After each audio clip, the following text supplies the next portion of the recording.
दोस्तों, आप सभी लोग जानते हैं कि 1 जुलाई 2026 यानी बुधवार को पड़ रही है आषाढ़ मास की प्रतिपदा तिथि।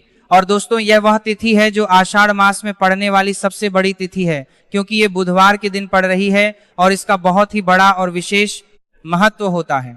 पूज्य गुरु जी ने कहा है कि अगर कभी भी मौका लग जाए और आषाढ़ महीने की प्रतिपदा तिथि बुधवार को पड़ जाए तो आप लोगों को 11 चावल के दाने का उपाय तो अवश्य ही करना चाहिए। इन दोनों का संयोग बहुत ही कम आता है।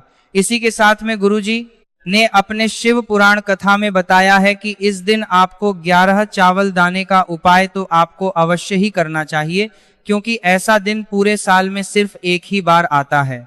और दोस्तों, आप सभी लोग जानते हो कि बुधवार प्रतिपदा तिथि का अगर सबसे बड़ा कोई उपाय है तो वह 11 चावल के दाने वाला उपाय है। तो दोस्तों, इस बुधवार प्रतिपदा तिथि के दिन आप लोगों को इस 11 चावल दाने वाले उपाय को जरूर करना है। बहुत सारे लोग होंगे जिन लोगों ने इस उपाय को ना किया हो, मतलब पूरा साल निकल गया, उन्होंने किसी बारतरा है भी दिन इस 11 चावल के दाने वाले उपाय को ना किया हो। पर दोस्तों, आपके पास एक आखिरी मौका बचा हुआ है, जो कि 1 जुलाई बुधवार प्रतिपदा तिथि के दिन है। तो इस दिन आप लोगों को इस वाले उपाय को जरूर कर लेना है। भले ही आप पूरे महीने भर इस उपाय को ना किया हो, पर अगर आपने इस आषाढ़ महीने की प्रतिपदा तिथि के दिन अगर इस वाले उपाय को कर लिया तो आपको इस उपाय को करने का वह फल मिलेगा जिसकी आपने कभी कल्पना भी नहीं करी होगी। इसीलिए आप लोग इस वाले उपाय को एक बार जरूर कर लेना है, ताकि आप लोगों के हाथ से यह मौका ना जा सके और आपको इस उपाय को करने का फल मिल सके। दोस्तों, यह उपाय पंडित जी ने अपनी अभी की ही श्री शिव महापुराण की कथा में बताया है। जी इस सारे से इस पंडित को बाध हराम के नहीं करी होगी। उपाय को आज हम आपको बहुत अच्छे से समझाने वाले हैं। इस वीडियो को देखने के बाद इस उपाय को समझने के लिए आपको कोई और वीडियो को देखने की जरूरत नहीं पड़ेगी। तो चलिए दोस्तों, उपाय को शुरू करते हैं। देखिए, ये आषाढ़ महीने के बुधवार प्रतिपदा तिथि के दिन ये इतना खास होता है, इतना महत्वपूर्ण होता है देखा गया है। कभी कभी बड़े बड़े पूजा पाठ अनुष्ठान से जो मनोकामना पूर्ण नहीं होते, वह आषाढ़ महीने के बुधवार प्रतिपदा तिथि के दिन एक छोटे से उपाय करने से ही आपकी मनोकामना पूर्ण हो जाती है। और बहुत सारे लोग इस उपाय को किया भी आप इस देखा गया है और उनको इस उपाय को करने का फल भी जरूर मिला। अगर आप लोग भी इस उपाय को करना चाहते हैं तो आप इस उपाय को पहले अच्छे से समझ लेना, सुन लेना, उसके बाद करना। आपको इस उपाय का फल जरूर मिलेगा और इस उपाय को कर लेने से आपके घर में चाहे किसी भी प्रकार की दोहक और समस्या क्यों ना चल रही हो, आपको उसका कारण भी नहीं पता है कि भाई यह समस्या किसका कारण से चल रही है, उसका भी कुछ कारण हो सकता है, जैसे पितृदोष हो सकता है या किसी भी तरह का मंगल दोष भी हो सकता है। तो इस दिन आप लोगों को ये वाला उपाय कर लेना है। ये एक ऐसा उपाय है जिस उपाय को अगर किसी विशेष दिन पर किया जाए तो भाई उस विशेष दिन का जो है वो तो हमें मिलता है, पर हमने उस दिन पर इस उपाय को किया है तो हमें उससे भी बड़ा फल मिलता है और फल बहुत जल्दी मिलता है, क्योंकि आप इस उपाय को बहुत ही बड़े और विशेष पर कर रहे हो। तो चलिए अब उपाय के बारे में बात करते हैं, लेकिन उससे पहले आप लोगों को यह जानना आवश्यक है कि आखिर यह उपाय किस समय करना है, किसको करना है और कैसे करना है। तो चलिए हम आगे आपको वीडियो में एक एक करके बता देते हैं। लेकिन उससे पहले अगर आप लोग हमारे चैनल पर पहली बार आए हैं या फिर मेरी आवाज आज पहली बार सुन रहे हैं तो हमारे चैनल को सब्सक्राइब जरूर कर लेना। और इसलिए कुछ पास प्रेस करते हैं, ये एक पास प्रेस करते हैं। वीडियो को करके कमेंट बॉक्स में श्री शिवाय नमस्तुभयम ओम नमः शिवाय जरूर टाइप कर देना। तो दोस्तों, इस 11 चावल के दाने वाले उपाय को हमें इस बुधवार प्रतिपदा तिथि के दिन कैसे करना है, किसको करना है, किस समय करना है और कहां पर करना है, ये सारे सवालों के जवाब आपको इस वीडियो में मिल जाएंगे।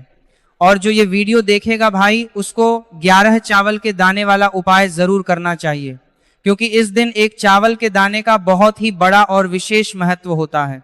और जब बात आ जाए 11 चावल के दाने की, तो ये सोने पर सुहागा वाली बात हो जाती है और ये एक बहुत ही बड़ा उपाय हो जाता है इस बुधवार प्रतिपदा तिथि का।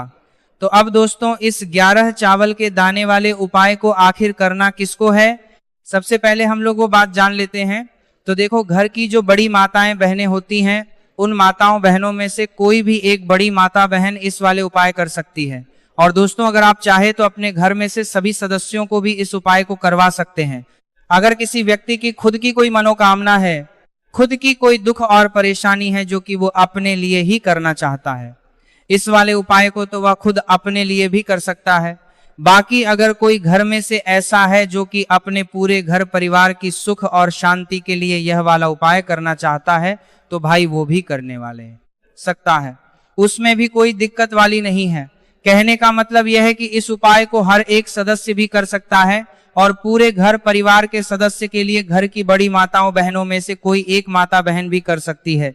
माताएं बहनें अगर घर में उपस्थित ना हो या वह यह वाला उपाय ना कर पा रही हो तो फिर घर का कोई बड़ा सदस्य भी इस 11 चावल के दाने वाले उपाय को कर सकता है, चाहे फिर वो पुरुष ही क्यों ना हो, उसमें कोई भी दिक्कत वाली बात नहीं है। अब दोस्तों इस 3 बल के दाने वाले उपाय को हमें करना कहां पर है?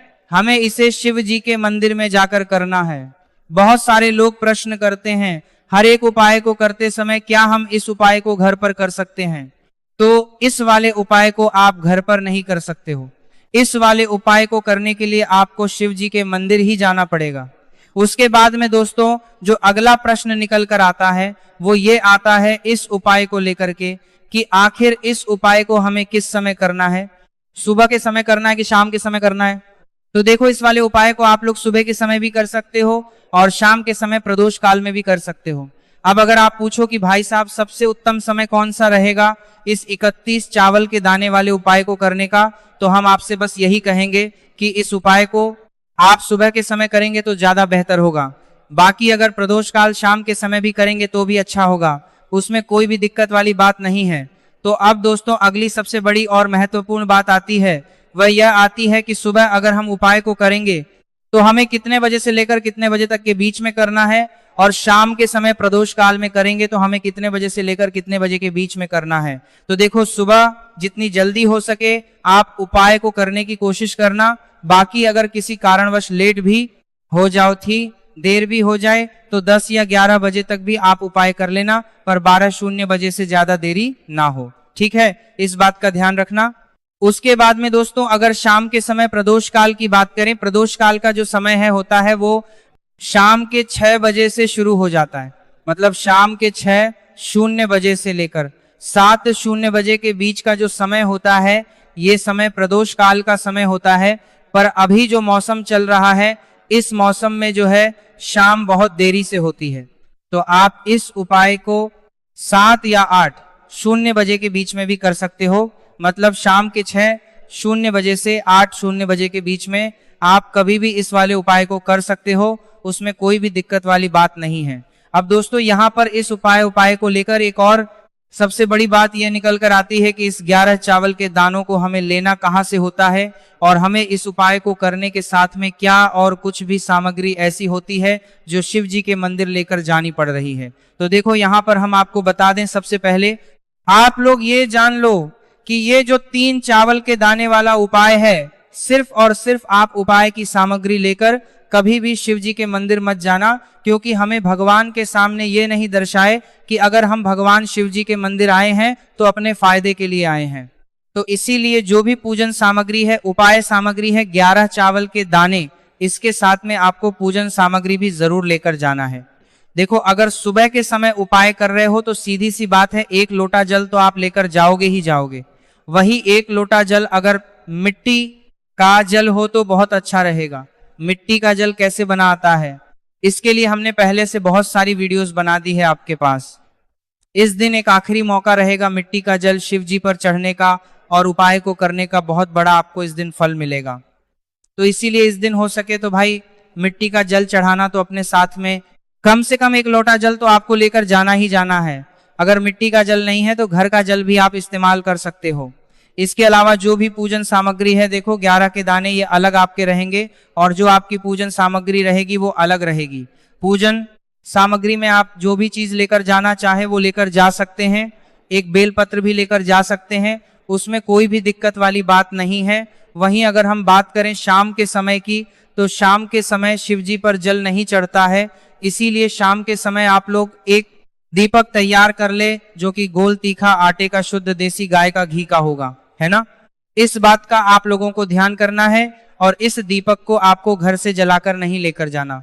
भगवान शिव जी के